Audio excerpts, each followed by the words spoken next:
Hi everyone, welcome back to this channel.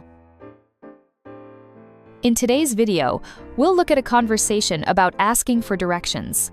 Have you ever looked at a map and still felt completely lost? In situations like that, you might need to ask someone for help.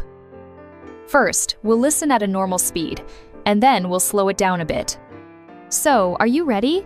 Let's get started. Excuse me. Sure? I'm trying to find Central Park. I think I'm nearby, but I can't find it. Do you know where it is? Yeah, it's pretty close. Go straight down this street, then turn left at the second traffic light. The second traffic light? Yeah, after that you'll see a big park on your right. Oh, I see. Thank you so much. One more question. How long does it take to walk there? About 5 minutes.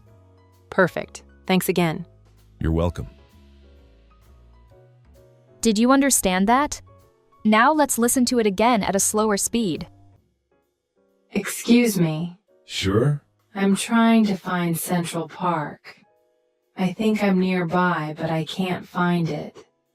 Do you know where it is? Yeah, it's pretty close. Go straight down this street, then turn left at the second traffic light. The second traffic light? Yeah, after that you'll see a big park on your right. Oh, I see. Thank you so much. One more question. How long does it take to walk there? About 5 minutes. Perfect. Thanks again. You're welcome.